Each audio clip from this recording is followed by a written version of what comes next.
Nous sommes en mai 2021 et le camp de base de l'Everest s'apprête à accueillir Marco Siffredi, le héros de notre histoire qui se prépare pour une aventure hors du commun.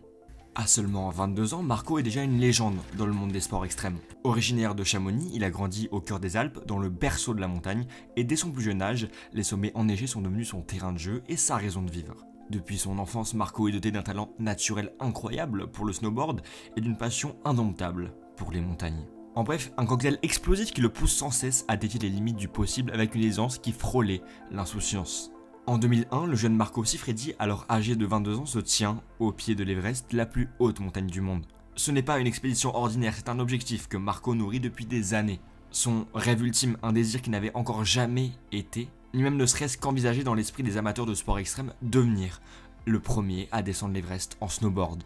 L'air est chargé d'excitation et de tension, Marco sait que le défi qui l'attend est immense. Mais son désir de réussite et son amour pour la montagne l'emportent sur la peur. Si vous ne comprenez pas la difficulté que ça représente, laissez-moi vous la décrire. C'est un véritable amas de technicité, un mélange de pentes d'une raideur déconcertante et de séracs effrayants. Sans même évoquer la météorologie incompréhensiblement changeante. C'est une descente qui n'a jamais été tentée en snowboard et pour une bonne raison, le risque de perdre la chose la plus précieuse qui existe dans ce monde, notre vie, est extrêmement élevé. Ce matin-là, au camp 4, l'atmosphère est pesante, une tension extrêmement palpable se fait ressentir. Les Sherpas préparent les derniers détails, vérifiant et revérifiant l'équipement en boucle. Les regards sont préoccupés par la difficulté de l'épreuve, mais Marco est le seul à être étonnamment calme. Pour lui, c'est une autre aventure, un autre défi à relever, une ligne de plus dans le livre de son histoire. Il le sait, les risques sont énormes, mais c'est précisément cette dangerosité-là qui l'attire. La montagne, avec ses mystères et ses dangers, l'adrénaline d'une telle épreuve est irrésistible. Ok, c'est parti, le groupe commence l'ascension, chaque pas est un combat contre l'altitude, le froid et la fatigue. Les pentes de l'Everest sont traîtres et chaque mouvement est une épreuve à surmonter. Le manque d'oxygène rend chaque respiration laborieuse, chaque décision critique. Chaque pas demande une énergie folle, mais Marco avance, porté par une détermination incroyable et un objectif précis en tête. À 9h30 du matin, après des heures de lutte intense, Marco atteint enfin le sommet de l'Everest. Le sentiment de triomphe est indescriptible. Il est finalement au point culminant de la Terre, le toit du monde, et se prépare pour la deuxième étape de son périple, surtout la plus dangereuse, la descente. La tension monte d'un cran, le vent souffle en rafales glacées, rendant chaque mouvement encore plus périlleux. Marco attache son snowboard, vérifie une dernière fois son équipement. Le moment est venu, Marco se tient au bord du précipice et avec son snowboard, il est désormais seul face à son défi le plus fou. Le vent hurle autour de lui comme une force invisible mais omniprésente. Il jette un dernier regard vers l'horizon, prend une dernière respiration, puis s'élance. La descente est à couper le souffle, littéralement, la neige crisse sous sa planche et chaque virage est une danse entre l'homme et la montagne. Celle-ci est totalement spectaculaire, Marco dévale les pentes avec une maîtrise et une grâce incroyables. Chaque virage est exécuté avec la plus grande des précisions, chaque mouvement est calculé voire millimétré, mais la descente est loin d'être une simple promenade de santé. À plusieurs reprises, il doit éviter des crevasses traîtres et des zones fortement glacées. Le moindre faux pas pourrait être fatal. À mi-chemin, Marco rencontre une section particulièrement dangereuse, le couloir Norton, un passage étroit et abrupt. Le vent s'intensifie, la visibilité diminue, Marco doit faire preuve d'un courage et d'une concentration extrême. Il sait que le moindre faux mouvement pourrait le précipiter dans le vide, mais il garde son calme, s'appuie sur son expérience et sa technique. Finalement, après plus d'une heure de descente éprouvante, Marco atteint les pentes inférieures de l'Everest. La tension se relâche légèrement, mais il reste concentré jusqu'au bout. Lorsqu'il arrive enfin au camp de base, il est accueilli par des acclamations et des cris de joie. L'épuisement se lit sur son visage, mais aussi une immense satisfaction. Il a réussi, il l'a fait. Marco Siffredi est devenu le premier homme à descendre l'Everest en snowboard. Et je vais vous le dire, l'émotion est au rendez-vous. Marco est submergé par un mélange de soulagement, de joie et de fierté. Les larmes coulent sur ses joues, gelant presque instantanément dans le froid de l'altitude, mais ce n'est qu'un détail.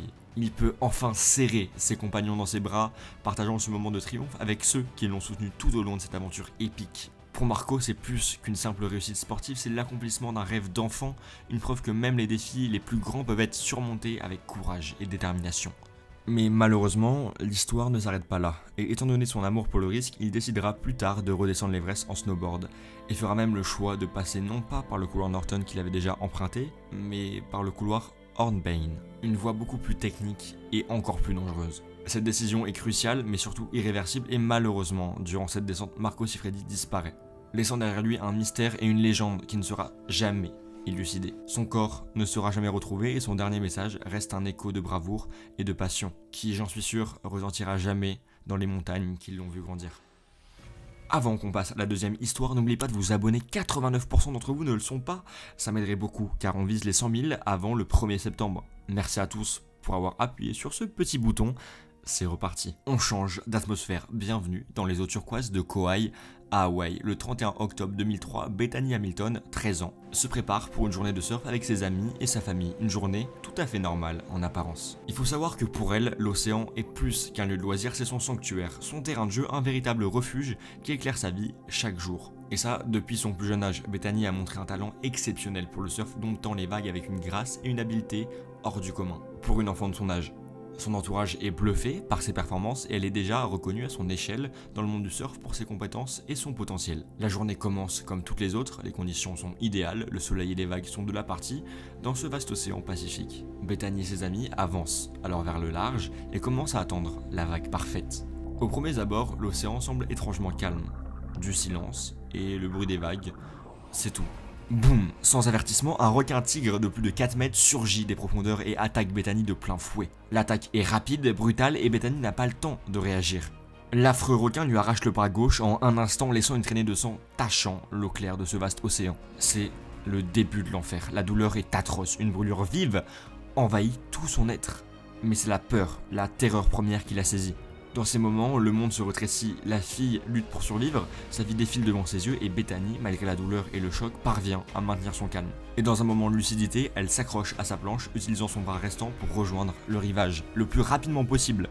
Ses amis et sa famille sont horrifiés quand elle arrive sur la plage, et encore sous le choc, ils se précipitent pour l'aider. Chaque seconde est important, le temps est compté et peut s'avérer être un ennemi cruel. Ils arrivent à la tirer de l'eau, luttant contre la panique et l'urgence de la situation en tentant de rester concentrés à 100% sur l'objectif principal, emmener Bethany à l'hôpital le plus vite possible. Une fois arrivée là-bas, sa vie est désormais entre les mains des médecins qui se battent coûte que coûte pour sauver la petite fille. Elle a malheureusement déjà perdu plus de 60% de son sang suite à la morsure et son état est critique. La salle d'opération se transforme en un véritable tourbillon qui mélange rapidité, précision et travail d'équipe. Chaque membre du staff médical se coordonne parfaitement et reste concentré sur une seule et unique mission, stabiliser l'état de Bethany. Pendant ce temps, sa famille attend dans un climat où l'angoisse est palpable. La douleur, le traumatisme et l'incertitude sont presque insupportables. Perdre un proche n'est pas envisageable, pas aujourd'hui, pas maintenant. On pourrait croire à un miracle, mais c'est bien vrai, Bethany est saine et sauve. La route vers la récupération est longue et ardue, elle va devoir réapprendre à vivre avec un seul bras, chaque tâche quotidienne devenant un nouveau défi. Mais c'est dans l'océan, son véritable chez-soi, qu'elle trouve sa force. C'est fou parce qu'après une telle épreuve, beaucoup auraient été traumatisés par celui-ci. Mais pas elle, son courage et sa force d'esprit lui donnent une force inespérée et elle retourne à l'eau.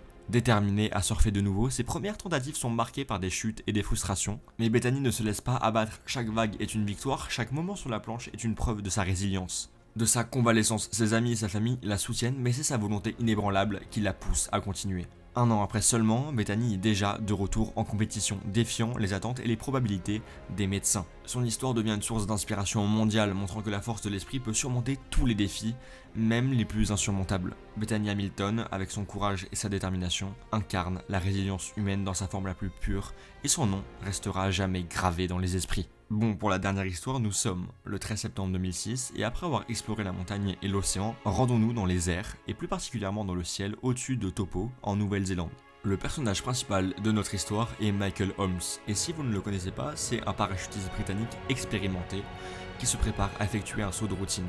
Car oui, c'est son 7 millième saut environ, rien de très fou, en préparation. À 25 ans, il est considéré comme un pilier de ce sport extrême, habitué à défier les lois de la gravité et à embrasser les cieux avec une confiance folle. Depuis son premier saut, Michael a toujours été attiré par l'adrénaline et la liberté qu'offre le parachutisme. Aujourd'hui, il ne sait pas encore que ce saut va bouleverser sa vie et défier ses compétences au-delà de l'inimaginable. L'avion décolle et atteint rapidement 4500 mètres d'altitude. L'excitation dans la cabine provoquée par les autres jumpers est palpable.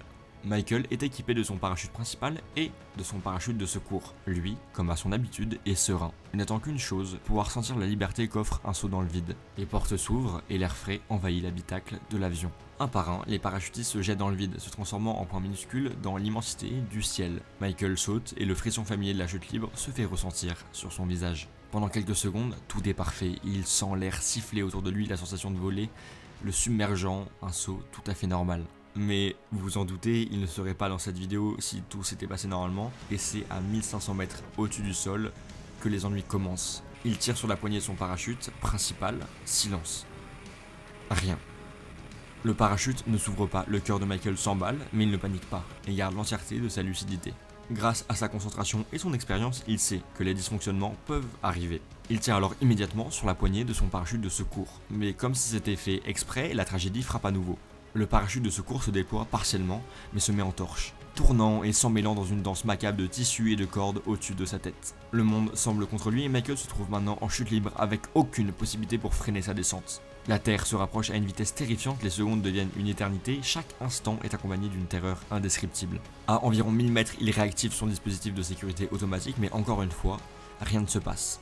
Le sol se rapproche désormais avec une rapidité folle et Michael réalise avec une clarté glaciale que la mort est imminente. Son esprit est un trou noir de pensées et d'émotions, il pense à sa famille, ses amis et à tout ce qu'il a accompli et il ressasse en boucle les souvenirs de son passé. Mais comme à son habitude, il refuse de se laisser emporter par la panique. Alors, avec un calme presque irréel, il essaye de minimiser l'impact en ajustant sa position dans les airs. Les secondes s'écoulent, chaque battement de cœur résonne comme un tambour dans son corps. À 700 mètres, il crie une dernière fois bye, un adieu désespéré capté par sa caméra fixée à son casque. Michael est sûr de lui, une seule fin est possible, la mort. La Terre est maintenant à moins de 200 mètres, à ce stade la vitesse de sa chute est de plus de 200 km/h. Le moment de l'impact est imminent. Il frappe alors le sol, dans une zone de ronces et de buissons. L'impact est violent, écrasant. Le monde s'écroule alors devant lui, un long silence, et miraculeusement, Michael reprend conscience. Alors oui, la douleur est écrasante, mais une seule chose importe, il est en vie.